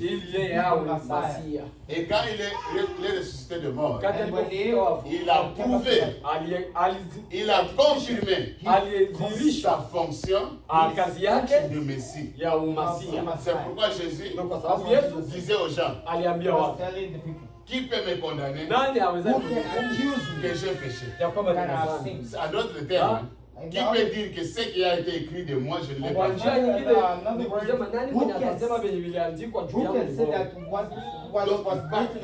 C'est une grande fête. Plus que toutes les fêtes que nous célébrons. Mais regardez seulement, les hommes ont changé ça. Maintenant, c'est devenu Saint-Patrick. Saint-Patrick. Qu'est-ce qu'on Patrick? Maintenant, qu'est-ce qu'ils font? On prend les œufs, on va mettre là-bas. Et on appelle les enfants. Allez chercher les œufs. mayai. Yes, on va chercher les œufs. Wanatafuta mayai. C'est ça la Pâque. Hiyo ndio Pasaka. Is that the Watoto wanatafuta mayai. Bana bashimo wanda mayai. Uliwa tutabamu anye. Ils veulent vendre les œufs. Wanatafuta mayai. Et on dit, ah, quel jour? Itakuwa siku gani? Voilà ce que le diable fait. Unaona jinsi shetani Pour anadharau. changer la forme de la chose. Anabadilisha aina ya Pasaka. La Pasaka ndugu. Non. Hapana. La Pâque, c'est une grande fête. Pasaka ni sherehe kubwa. Si Jésus n'était pas ressuscité, Kama Yesu Satan allait nous tuer. Shetani angepanga tu. Vous pensez que Jésus là, parce qu'il guérissait les malades, parce qu'il a fait. Satan allait nous écraser. Mais ces jours-là, Lakini siku la ile puissance de Satan, za shetani fini. kuisha. Et maintenant, Na baadaye je venais de lire là-bas, kama nilivyotoka on avait peur d'aller en enfer. kulikuwa na wale watu kuzimu. Le prophète dit que chaque homme avant de mourir, Kila mtu mbele il était oh, anatengeneza c'est la coma. ile kutakuta La mort. oh kifo. Aujourd'hui, Lakini leo la mort, kifo. mais il y a des frères qui sont partis en rien. Lakini kuna watu ndugu walienda Oui, frère, ndio. en train de lire, Amen. dans peu de temps, Oh, kwa je vais voir les frères voilà. Dans peu de temps, Kwa muda mchache. quelle assurance? Uhakika gani? Nous devons avoir l'assurance. Tunatakiwa kuwa na uhakika. On ne peut pas jouer. Tusicheze. Et le prophète dit, Na Biblia inasema je vais lire le paragraphe 39. katika aya ya 39, Au paragraphe 39. katika aya ya Parce que 39 beaucoup de gens, watu wengi ils vont dans des églises bien aimées. wanaenda katika makanisa, Et quand on part à l'église, wanapokwenda kanisani, il y en a qui sont là. kuna walio hapo. Jésus, Yesu il le confesse seulement par la bouche. wana konfesa tu Ah. na kinywa. Dis comme Christ. Ah, mimi ni Mkristo. Mais tu es chrétien comment? Uko Mkristo wa Il ne Yesu. sait même pas comment il est chrétien. Hajui hata namna gani iko C'est pas comme kumkabili. ça. Yeye Nous allons aller lentement, bien aimé. tutaenda polepole na Pasaka. Mkristo Celui qui est comme Christ. ni yeye aliye kama Kristo. Pourquoi il est comme Christ? Kwa nini yuko kama Parce Kristo? que l'esprit de Christ. Sababu roho wa Kristo anaishi ndani yake. Si l'esprit de Christ n'habite pas en vous, Kama roho wa Kristo haishi ndani yako, vous n'êtes pas chrétien. hauko Mkristo. Le prophète dit même les prédicateurs. Na Biblia inasema hata On dit la wale vérité. C'est vraiment c'est même les prédicateurs. hata wahubiri Il peut venir ici. atakuja hapa. Oh non, moi je suis prédicateur. Il dit non. Mimi ni mhubiri. Posez-lui la question. Muulize swali. Tu as le Saint-Esprit. Je, uko na Sois sincère, ne nous mens pas. uwe na unyofu sidangani. Est-ce que tu as le Est-ce que Saint-Esprit? uko naye? Parce que si tu n'as pas le Saint-Esprit, Kama una Roho Mtakatifu, tu es un pécheur. uko mwenye dhambi. C'est ça que le prophète dit. Je, On va lire 39. tutaenda polepole. Comme Jésus l'a dit, Kama Yesu allez alivyoagiza. enseigner toute la nation. Nendeni Il mkafundishe kila pouvait taifa leur cela, na kuambieni, à leur démontrer la puissance de Dieu. mkiwaonyesha nguvu za Mungu. Voici les signes Hizi qui ndizo ishara accompagneront ceux qui auront cru. watakaofuata waaminio, Ceux qui font des promesses, ceux qui font des promesses et qui disent croire. kile kinachofanya ahadi kuambia aminini. Il nous a bien fait comprendre que ces signes accompagneront ceux qui croient. Alitufanya tuelewe ya kwamba ishara hizi zitafuatana na Ce waaminio, serait la preuve de leur na témoignage. hiyo itakuwa ishara ya ushuhuda wao. Il dit bon, Na sasa nous pouvons bien dire que nous croyons. tunaweza kusema kweli kwamba tunaamini, Mais tant que nous n'en avons pas la confirmation La- par les signes kama hatujakuwa na uhakika na wa ishara qu'il a annoncé ile aliyoahidi comme devant venir sur nous, ya kwamba itakuja juu yetu. parce qu'il a promis le Ça va. Saint-Esprit viendra sur nous. Aliahidi kwamba Roho Mtakatifu Maintenant, si nous atakuja. disons nous sommes des croyants, Tukisema et que le kwamba Saint-Esprit n'est pas na encore venu Roho sur nous, Mtakatifu hatushuki, c'est faux, nous ne sommes ni pas des croyants. makosa. Là, il faut que ça soit avec la confirmation du signe. Inatakiwa iwe na uhakikisho wa Roho Mtakatifu. Alors, nous n'avons pas de croyants. Nous n'avons que des croyants. Nous n'avons que des croyants que la confession. Sisi tu utakuwa tu waamini wa kukinywa, Wa kukinywa. Mais pas la possession. lakini hatuna kile cha uhakika mkono. Donc la possession, ça veut dire quoi? Kumiliki ni nini? Et la confession. Kumiliki na C'est des choses kumiliki vitu viwili tofauti. Vous avez la confession, Unakiri, c'est quand on parle de la unakisema. bouche. Je suis chrétien. Mais on présente la parole. Oh non, ça là. Mais aujourd'hui. Maintenant, alors avec le bien-aimé a dit. Yes. Alors maintenant avec Hébreux 13:8. Jésus-Christ le même hier. Aujourd'hui. Et vous dites quoi avec ça? Et il va dire Amen. Bon, ici, il guérit. Ça tu dis quoi? Quand est-ce qu'il a fini de guérir? Ici, le prophète dit, c'est jusqu'à la fin du monde.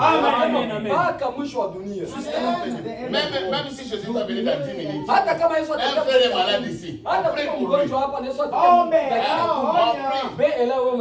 va pas dire non. Et les signes doivent nous confirmer ça. Ce n'est pas notre problème. Lui, il a payé. Amen. Il a payé. Donc, Pâques, ça veut dire Dieu a prouvé qu'il peut tenir à sa parole. Si vous avez demandé quelque chose à Dieu, soyez calme. Dieu va le faire.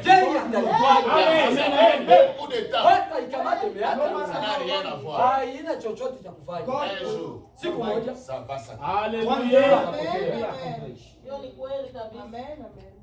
Nous allons aller lentement avec ça. Donc Dieu a scellé. C'est pour toujours. L'homme ne peut plus être sous la malédiction. Nous étions sous la malédiction. Et le prophète dit qu'il y a quelque chose d'horrible qu'il a toujours vu. Le prophète dit, quand il voit un homme qui devait être un enfant de Dieu, dans le péché, ça lui fait mal. Parce que Dieu a déjà payé. Tu n'es plus obligé de vivre. Non, parce que Jésus a déjà payé. Et il a même prouvé par sa résurrection. Cette résurrection-là, quand Jésus était ressuscité, nous aussi, nous étions ressuscités en lui. Parce que nous étions en lui. Le prophète dit, avant que Dieu ne puisse créer, lui, le grand esprit, Elohim. Donc, Elohim, en lui, nous étions là. Et nous étions sous forme de pensée. Donc, ce que nous sommes ici, c'est ce que le prophète a prêché, la parole parlée. Donc, tel que nous sommes là, nous sommes la parole. C'était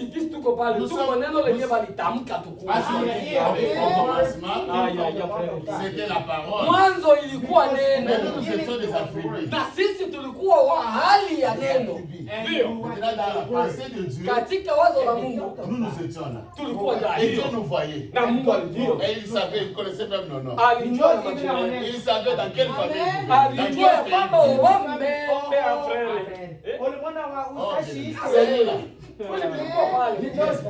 Vraiment. Et maintenant Dieu, nous ne pouvons pas être autre chose. Parce que quand tu es la pensée, comme vous voyez la chaîne, c'est son papa. Même la sœur, c'est son mari. Oui. Il a créé Adam. En Adam, il y avait Ève. Mais on ne peut pas voir Ève. La même Dieu les a créés mal et femelle. Maintenant, il a fait dormir. Et il a tiré une fauche. C'est la même scène qui s'est passée. Dieu a pris Christ. Le grand Elohim. Comme nous étions là-bas, il nous a placés dans la chair. Nous sommes tombés. Maintenant, lui, le grand esprit. Il fallait que quelqu'un puisse mourir. Pas en esprit. Dans le corps. Parce que nous étions placés dans le corps. Et on était perdus. Maintenant, lui, il a changé de forme. Il a pris le corps de Jésus. Et nous, Nous étions en lui. Parce que lui, il est la parole. Et nous, na sisi on nous a créés par la parole. Maintenant, Dieu aussi a pris Jésus. Il a placé sur la croix là-bas. Et Jésus est mort. Jésus dormait. Jésus a dit, notre ami Lazare fait quoi? Il dort. Chez Dieu, il n'y a pas la mort. Non, frère. Et l'épouse est sortie. L'épouse est sortie où? Adam ici. Elle est sortie où? Tel que nous sommes là, nous sommes des fils. Tout le monde est fils de Dieu. De quel privilège? Nous devons être contents. Ne marchez pas. Mes frères, là-bas à l'hôpital, peut-être qu'ils n'ont jamais vu un fou. Mais ils ont vu un fou là-bas. J'ai dansé avec mon enfant. Ma femme disait, toi là, j'ai la vérité. J'ai dansé avec mon enfant. Je chante. L'enfant est là. Oui, bien évidemment. Non. Je disais à mon épouse, Jésus est ici. Si tu veux le voir, tu vas le voir. Mais moi, je sais qu'il est ici. Oh, nous allons aller lentement. Je vais faire vraiment, comme c'est la période de Pâques, que nous puissions vraiment comprendre. Qu'est-ce que Pâques? Ça signifie quoi? Comme ça, on va aller lentement. Et cette puissance-là, le prophète dit que si ce n'est pas encore en vous, qu'est-ce qu'il faut faire pour que vous puissiez avoir cette puissance? Les grands problèmes de bien-aimés, c'est quoi? Le problème, c'est le vase. Les vases. Donc, les vases. Les serviteurs de Dieu, ce sont des vases. Et les vases là n'ont rien à voir. Parce que ce sont des dons. Maintenant, les vases, Dieu les utilise pour son peuple. Maintenant, si les vases là est sale, ça ne peut jamais donner la vie. Parce qu'on ne peut donner. On peut donner. Et ce qu'on a, tu n'as rien dedans. Tu vas donner quoi aux enfants? Mais il faut faire passer le temps aux enfants de Dieu pour rien. Tu vas aller en enfer et amener les gens avec moi parce que toi-même, tu n'es pas sauvé. Quand tu sais que tu n'es pas sauvé, pourquoi s'hasarder avec l'œuvre de Dieu? Pourquoi s'hasarder? Maintenant, Dieu ne peut pas utiliser un canal sale pour que ce canal ici puisse arroser ses enfants. La parole de Dieu, quand ça vient, l'Esprit de Dieu, ça n'entre pas. Dieu veut donner le Saint-Esprit. Lui, il a des choses qu'il a fait. Il n'a jamais arrangé. Mais il veut prêcher la parole de Dieu. Et maintenant, lui-même est sale. Dieu ne l'a jamais envoyé. Mais il se met là-bas. C'est moi le pasteur ici. C'est moi le pasteur ici. Tu vas amener ces gens où? Là, c'est sale. C'est ça qui va sauver ici. Et les enfants de Dieu ont fait des années, leur vie ne change pas. Parce que le canal est sale. Dieu ne peut pas utiliser ce canal. Mais quand Dieu appelle un homme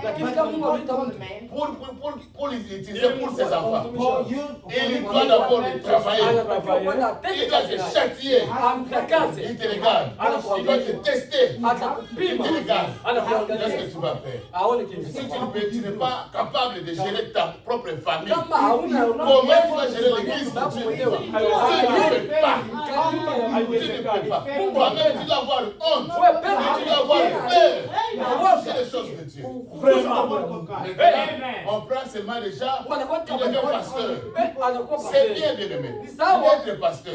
Mais si Dieu parle, et en toi, il n'y a rien qui pour donner aux enfants. Le canal est sale. chombo ni kichafu. Dieu ne peut pas t'utiliser. Mungu hawezi kutumika. Mais les enfants de Dieu, ils quittent leur maison pour venir écouter la parole. Pour que leur vie puisse changer. Parce que toi, tu ne peux pas changer leur vie. Tu ne peux pas. C'est Dieu qui doit t'utiliser pour changer. Maintenant, toi-même, tu n'es pas changé. Mais tu veux. Moi, il y a mon baridique. Est-ce que toi-même, tu es déjà changé? Soyez sincères, frère. Il ne s'agit pas de qui que ce soit, mais soyons sincères. C'est pourquoi je dis, quand je vais aller prêcher là-bas, et j'ai avec un frère là-bas, vous verrez que c'est avec la même intensité que je vais prêcher la parole. Et quand tu es venu me visiter, il m'a dit, quand tu seras là-bas, tu seras environné d'une grande puissance. Tu vas prêcher la parole, tu verras ce que je vais dire. Donc, le canal, quand il est sale, ça ne peut pas donner quelque chose.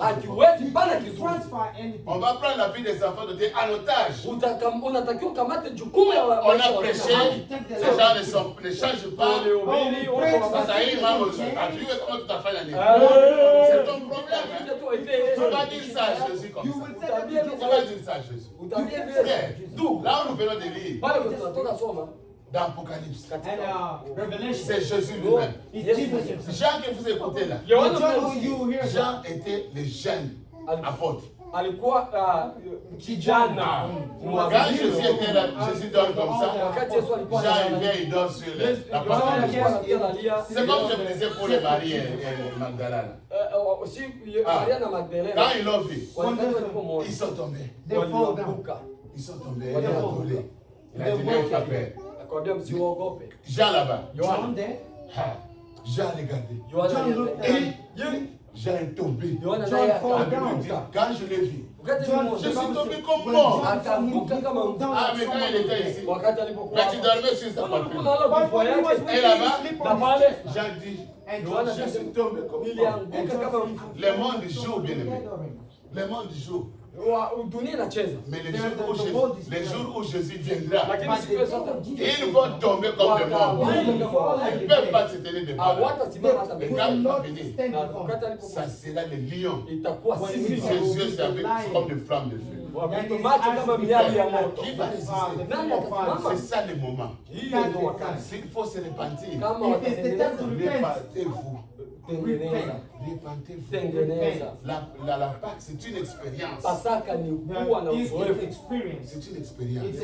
Vous devez mourir. Vous devez ressusciter avec Christ. Et c'est là, nous serons là-bas assis dans le lieu céleste à Christ.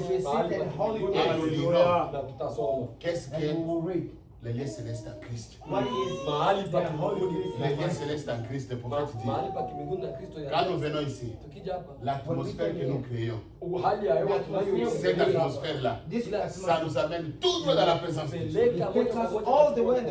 Ça veut dire nous sommes prêts à recevoir le message de Dieu. Nous sommes dans la présence de Dieu. Mais quand nous venons à l'église, celui qui doit prêcher la parole, il n'a pas été dans la présence de Dieu. Le prophète dit qu'un pasteur doit être dans la présence de Dieu. Il doit être isolé. Allez, on quitte seulement la maison. On n'a pas préparé. On prend son sac comme elle. On a l'église. On chante et puis on commence à prêcher. Mais on prêche quoi? Ce n'est pas vous qui changez quelqu'un. Non, frère. Je ne peux pas vous changer. Mais la parole de Dieu. Quand moi je parle là-bas, je reste avec vous. Il vient, il parle. Seigneur, utilise-moi pour vous consacrer à lui. Et quand vous sortez là-bas, vous venez dans la fraîcheur du Saint-Esprit. Quand vous vous tenez ici, ce n'est pas vous, c'est le Saint-Esprit. Et le Saint-Esprit, il connaît bien ses enfants. Il sait que celui-ci, il faut que je tape ici. L'autre là, je dois couper là. L'autre là, c'est ici. Ce n'est pas vous, mais c'est lui-même. Parce que c'est lui-même qui les a appelés. C'est ça, bien aimé. Et quand le canal est sale, ça ne peut pas aider. Ça ne peut pas bénir. C'est comme si toi tu es dans la malédiction. Mais tu dis, venez ici, il y a la bénédiction. Mais il y a la malédiction ici. Tu connais que c'est la malédiction. Tu as pas déjà. Vous voyez? C'est comme ça la vie des gens change. Les gens ne savent pas où nous en sommes. On va commencer du 1er janvier jusqu'au 31 décembre. Toutes les prédications, je n'ai pas bien préparé. Maintenant, quelle est la prédication que tu vas bien préparer? Pour que ça donne la vie. On ne peut pas prêcher pour prêcher. Les yeux, c'est seulement quand le panier passe. Les yeux. C'est seulement quand le panier passe.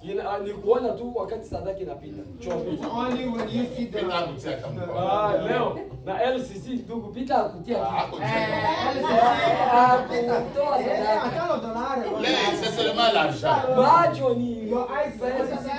Non, c'est pas ça, bien-aimé. On doit prêcher la vérité. C'est la vérité qui va nous affranchir. Le Dieu de Branham. Alléluia. Dieu de Branham. Merci Seigneur. C'est la blague, bien-aimé. Moi, je veux voir Dieu en vous. Là, je vais dire, Seigneur, c'est fini pour moi. Yes, bien-aimé. Je vais voir Dieu au milieu de vous. Et vous le verrez. Vous le verez. Kakapita, vous verrez votre famille. C'est la parole. Votre mari sera ici. Il n'y a pas assez de lois aux États-Unis pour fermer. Il n'y a pas assez de lois. Lui là-bas, il nous a donné la clé. C'est ce qu'il a dit à Jean. Il a dit, j'étais mort. Et je suis vivant au siècle des siècles. Il n'est pas vivant pour un jour. Non, au siècle des siècles. Et il a dit, j'ai les clés de la mort et du séjour de mort. Et ces clés-là, il n'est pas parti avec. Il a remis ça à Pierre. Yes. Il a dit, tout ce que vous allez ouvrir ici, au ciel là-bas c'est ouvert. Tout ce que vous fermerez ici, là-bas je ferme. Il n'y a personne qui me ferme. Personne. Je disais à mon épouse, personne ne touchera mon enfant. Personne. Jésus est là. Si c'est Jésus qui va la prendre, je dirais comme Abraham, Seigneur, merci. Parce que tu es capable de me donner un homme. Oui, mais si c'est quelqu'un, oh non, il va faire le fétiche. Il faut tuer mon enfant. Non, frère, tu ne mets pas la main. C'est comme ça que je disais à mon épouse, que je sois là, que je ne sois pas là. Jésus est là. Personne ne bien aimé. N'a le pouvoir sur vous. Parce que vous-même en vous, vous avez la puissance pour le faire. Et je vais expliquer calmement. Qu'est-ce que la puissance vivifiante? C'est cette force qui fait que vous étiez en train de voler. Vous ne pouvez plus voler. Même si on met l'argent ici. Comme tu entres seul. Les gens qui ont fait la vie. Oh, ça c'est Dieu qui m'a béni.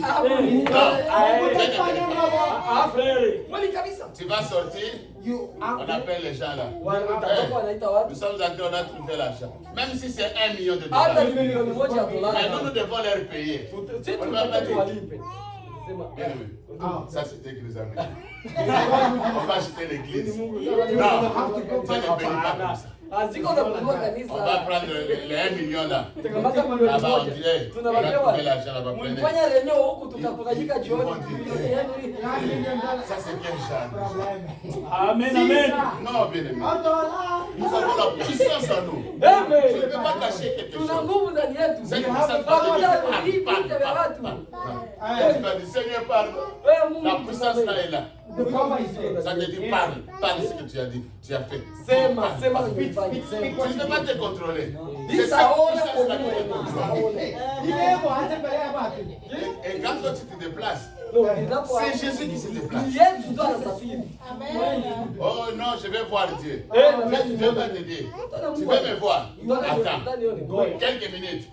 Ta sœur sort. Que Dieu te bénisse, ma sœur. Maintenant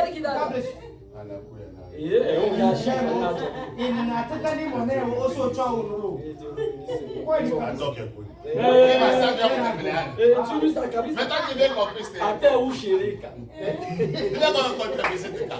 Tu as l'air là-bas, visitez-moi telle heure. Mais toi tu as dit que non, mon maintenant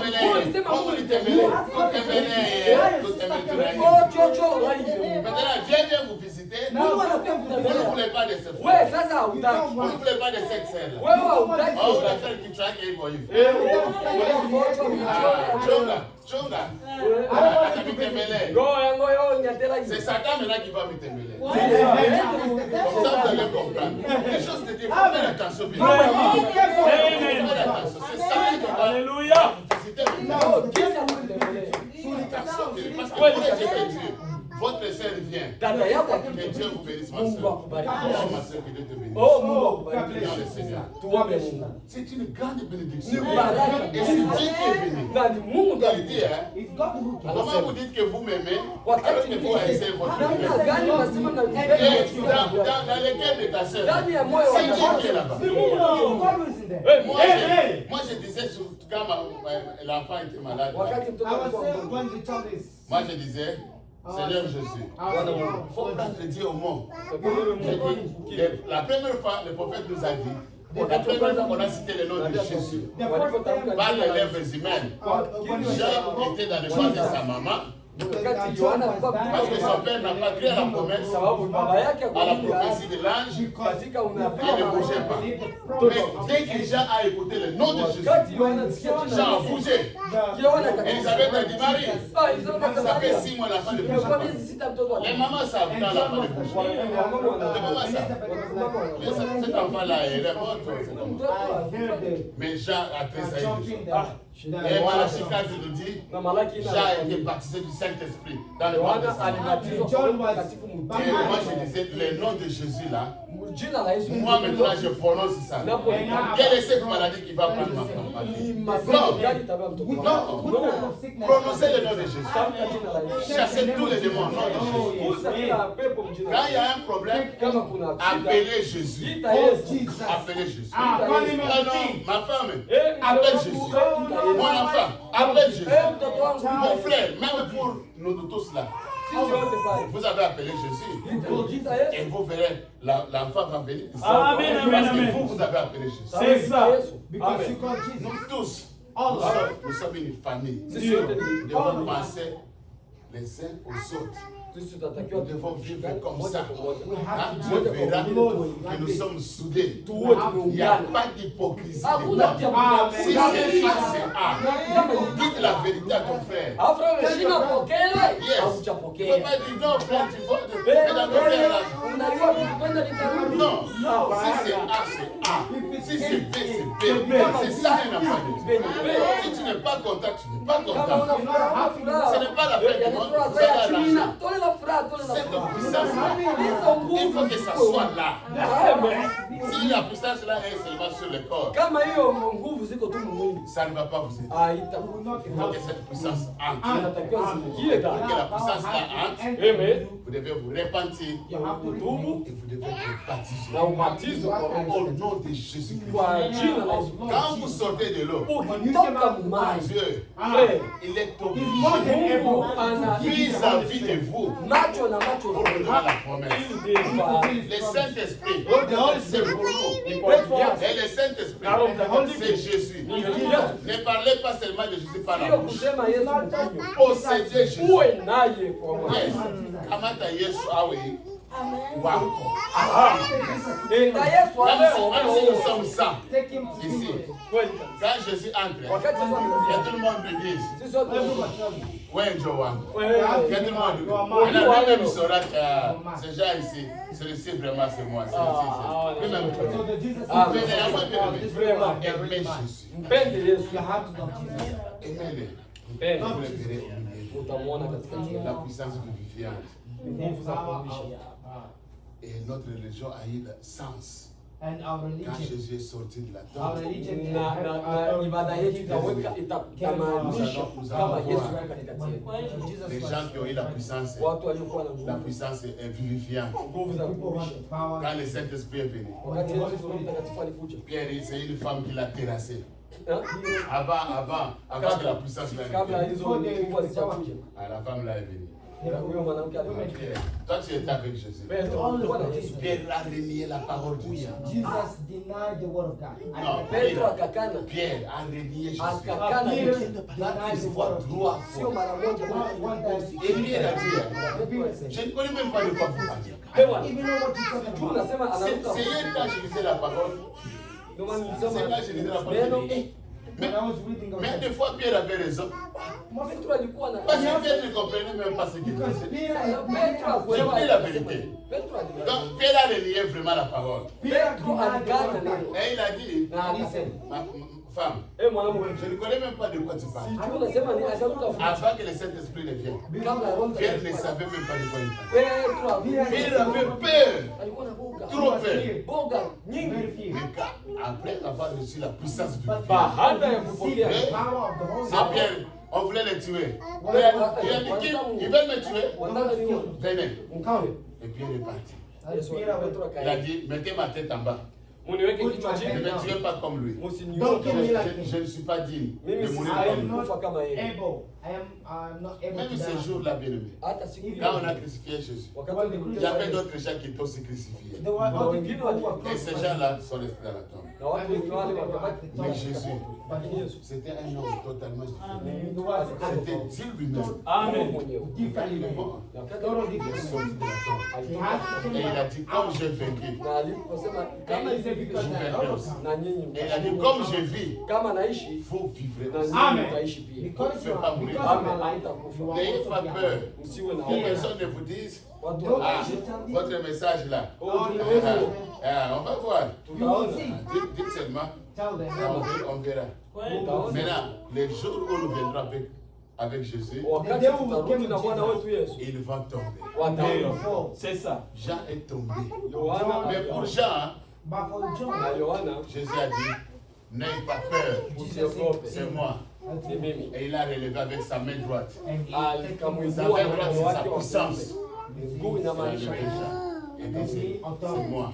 akasema ni mimi. N'ayez pas peur. Donc pour l'épouse, Kwa bibi harusi. ah, même si quand la victoire est cachée comment, no matter how il bad peut gronder. Anatirika. Mais il y a un petit remède dans la maison. Lakini kuna kakitu. Ah, même si les enfants fuient d'abord, Watoto ils vont aller seulement. wanakimbia. Maman, papa, Papa is maman. there. Papa is there. Quand maman va venir, Kakitu mama anakuja. papa qui était comme ça. Mama anatirika. Ça aussi, Na wewe naye. l'atmosphère change. Yeye aliyeona. Atmosphere Non, change. frère, Amen. No, nous sommes déjà des privilégiés. Tuko we watu are wenye Nous very ne pouvons pas privileged. vivre comme des gens malheureux. hatuwezi kuishi kama wenye roho. Je trouve pas chrétien. No, because you are On Christian. devient des gens comme ça. Non. No. Et quand on regarde derrière là-bas, ce sont des sorciers. Wakati wanaangalia kule nyuma ni Baba mwacha. ukikabisa Wale mama La waenda journée, ils viennent vous saluer comme ça. mchana wanakia kusalimia. Mungu akubariki ndugu. Et la nuit, Usiku. And the night, Nyonga. yonga, weza wasawa. Kabisa. Kweli kabisa. oh non, And the je day, suis chrétien. they act like Tu penses nous mentir. Una wazo la Non, tu ne dis pas kudanganya. toi-même. Unajidanganya Tu mwenyewe. demandes, parce que tu ne peux pas mentir Dieu. Nous, nous sommes Hauwezi de kudanganya Dieu. Mungu. Tu ne peux pas nous mentir. You were Ah, God. si, Tellement toi-même. Le jour où Dieu va te regarder, il va te dire, tu entres seulement comme ça. Oh, un tel, tu es comme ça, comme ça, comme Siku ça. yenye utaingiaga unaingia anaanza kuambia huko And when you hivi. enter here, C'est comme ça. every you want to be. C'est comme ça, béni. Amen. Que le Seigneur vous bénisse. Amen. Amen, Rien amen. de rien. C'est notre maison. Dieu peut venir nous gronder. Nous sommes toujours là. Parce que nous sommes les pauvres. On est seulement là. Tuko pale. Après, il va dire, ah, venez ici. Kisha tuambia Mungu hapa. And then later you say, Donc, les autres, quand ils grondent comme ça, Wakati anakaribia hivi, ils vont wengine fuir. wanakimbia. Mais la femme de la Lakini maison, but même si le mari gronde, hata Bwana atongoze. even the husband quand ils vont entrer dans la chambre, Wakati wanaingia les mtu choses changent là. mambo yanabadilika. Et là, ça devient... Mungu kafanya hivi, kafanya hivi. Kufika mchumba, story inabadilika. Ah, C'est comme ça avec nous et Jésus. Donc, qu'est-ce que tu Quand nous venons, il grande. Eh, anatomboka, Quand nous Yesu allons, anatomboka. Seigneur, Non, Seigneur, Seigneur, Seigneur Jésus. Seigneur, il vient dire, attention, c'est moi. Ah, N'ayez pas peur. Que Dieu vous bénisse. Amen. Alors, priez. We will pray. Aujourd'hui, c'est un grand jour. Today is a great day. C'est la Pâque. It's Pasaka. Quand on est à l'église catholique, when our church Catholic. c'est les rameaux. Ile maramo shuma. Yes. Matawi. On coupe les rameaux. On ne nous explique même pas le fait que les rameaux. Awaelezi hata. Don't even On explain va what dire, it is. maman, on coupe les rameaux. Wewe Sikukuu ya Non, Malawi. aujourd'hui, Leo, il faut connaître chaque chose. kila kitu. Nous devons connaître. Parce que la parole nous a été envoyée. Neno Nous lilitumiwa. avons reçu un grand prophète. Tulipokea nabii Et le prophète na nabii nous a amené alituletea la volonté, la pensée de Dieu. enzi mawazo ya Mungu. Et il nous a positionnés dans la parole. Alituweka kwenye Personne ne peut venir jouer avec nous. hakuna mwenye anaweza Nobody can kucheza play. mbele. Parce que nos âmes coûtent trop cher aux hommes. Nafsi zetu zinanunuliwa bei ya thamani kuliko ulimwengu. Nous allons Pay prier. and good price. We'll pray. Je vais prier. I'll pray. Nitaomba. Seigneur Jésus, Bwana Yesu Kristo, avec des mots entrecoupés. kwa na maneno yenye katika Oh Dieu, Bwana je Yesu, sais que quelque chose tunaamini kuko kitu a été dit kimesemeka et cela aura de l'impact. na hilo litakuwa À la na vie de tes nafasi enfants. katika maisha yako watu. Ton onction qui est ici, Kwa Seigneur, kuwa ulioko hapa Bwana, ça ne vient pas pour lui, hailiji kwa ajili ça vient yako, pour tes enfants. inakuja kwa ajili ya wana wako. Prends ces paroles, Seigneur. Kamata neno hili Bwana, Grave cela dans leur cœur. ingiza katika Qu'ils moyo sachent, Père, ili wajue qu'il y a une puissance vivifiante na nguvu za kuishi qui a fait sortir Christ de zilizomtoa Yesu katika la tombe. kaburi. Et cette puissance, Na hizo nguvu nous sommes aussi na sisi des bénéficiaires de cette puissance. tuko wanaopata Parce que faida. cette puissance n'est autre que le Seigneur Sababu hizo Jésus-Christ. nguvu zingine isipokuwa Et le Yesu. Seigneur Jésus-Christ nous a dit, Na Yesu Kristo alituambia encore un peu de temps, kwa muda mchache le monde ne me verra dunia point, itaniona mais tena, vous me verrez. lakini ninyi Parce que je mtaniona. serai avec Kwa vous. sababu wewe pamoja Et nami. même en vous, Hata ndani yenu. jusqu'à la fin du Until temps. at the end of the world. Christ Jésus Lord Jesus, habite nos cœurs, Seigneur. Uishi Live in our hearts. Tu nous as ramassés dans la saleté. you take us out of Tu darkness. nous as ramassés dans la boue. You take us out of Tu darkness. nous as cherchés, Seigneur. You search for Nous ne us. t'avons jamais cherché. We never search you. Mais toi, tu nous as cherchés. But you search us. Parce qu'avant la fondation de ce monde, Before the foundation of tu the nous world, connaissais. you know us. Et tu nous avais prédestinés à la And vie. you chose us for life. Maintenant que tu as payé le prix, Seigneur, Now that you pay alors the que nous price. étions sales, tu nous as lavés. Now that we are done, Tu nous as you wash purifiés. us. chafu ukatuosha kwa kutakasa. Seigneur, Bwana, que nous puissions avoir le privilège na ili tuwe na heri que tu puisses habiter nos na wewe cœurs, kuja kuishi que tu puisses habiter nos âmes, To live in our soul. pour vivre une vie cachée tuweze kuishi maisha yenye kuficha, et une vie de la parole de Dieu, maisha ya neno la Safe Mungu, life. et une vie de liberté, maisha ya uhuru, vivre Free life. kuishi pour te plaire, kwa ajili ya vivre uzima, pour attendre l'enlèvement. kuishi kwa ajili ya kungoja Et mauti. si la mort nous attrapait, Kama mauti And inakuja, que nous ne puissions pas avoir peur, tusiogope, parce que kwa sababu nous sommes passés de la mort kutoka à la vie, parce que nous avons cru kwa sababu tuliamini à un Dieu kwa Mungu qui ressuscite les morts, anayefufua wafu, à un Dieu, la mort n'a pas de puissance devant ambayo lui. mauti haina nguvu. Merci Seigneur Asante Bwana pour mes frères et mes kwa ajili ya sœurs Amen. qui ont prié aussi pour ambao nous. waliomba kwa ajili Et yetu. aujourd'hui Seigneur, Na leo je rentre trouver mon enfant là-bas. naenda kupata mtoto Que ton nom soit béni, Amen, que ton nom amen. soit glorifié. Tukuzwe. Bénis-les Seigneur. Nous n'avons rien à leur donner. Tu m'as donné un mystère, tu m'as donné les dons. Mais s'ils ne sont pas là, Lakini kama wako je ne peux pas prêcher les chaises. C'est C'est toi qui les as amenés, Seigneur. wewe Et tu ne cesses de me dire que ce sont tes enfants. Seigneur Jésus, pour qu'ils puissent aussi participer à toutes ces bénédictions, il faut que le Saint-Esprit entre en eux. C'est pourquoi ma prière, Seigneur, ce matin, que Jésus, le ressuscité,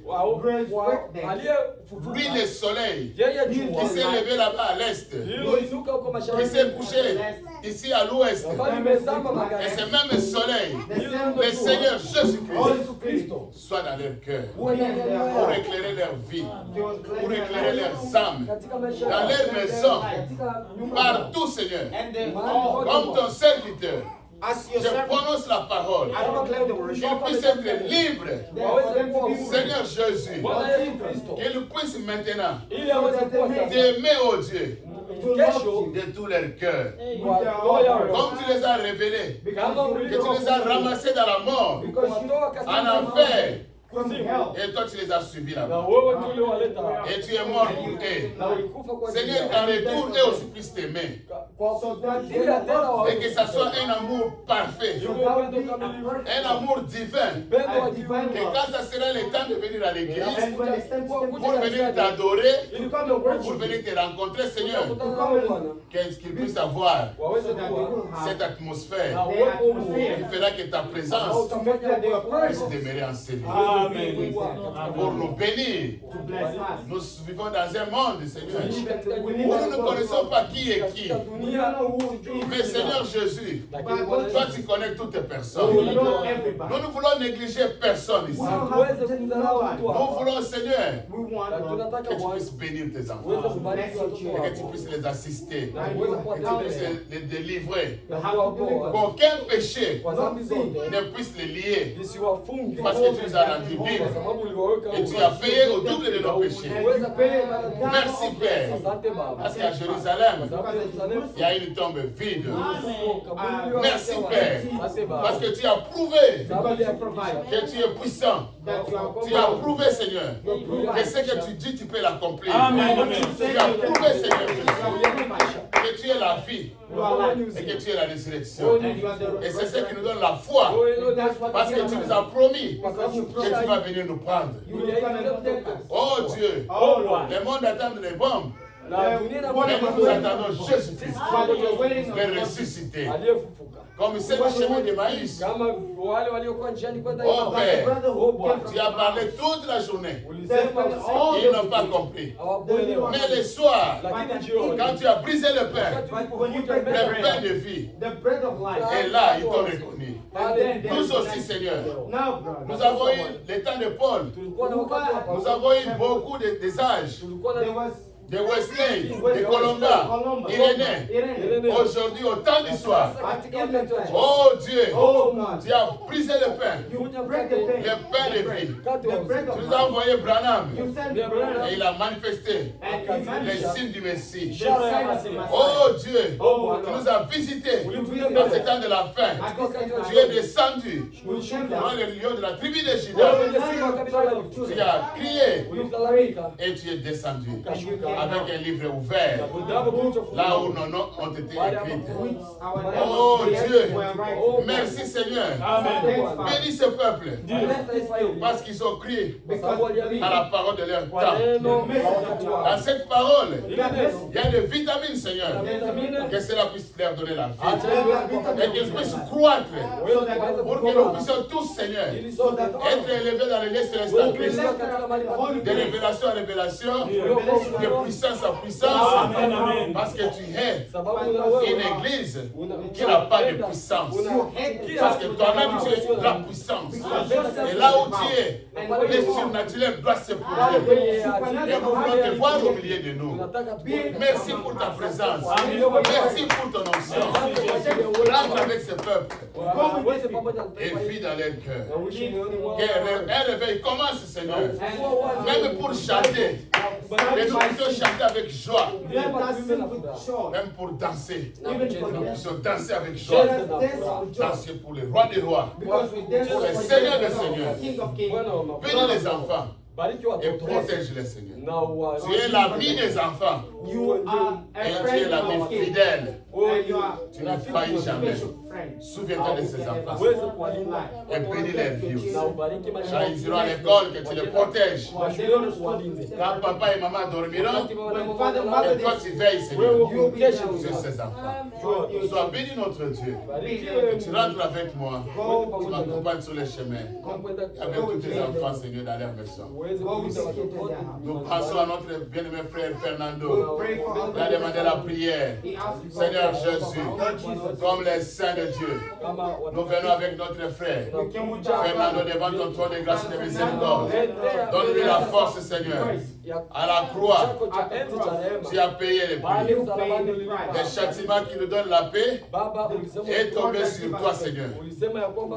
Et là-bas, à la croix, Seigneur, par tes mêmes blessures, nous avons déjà été guéris.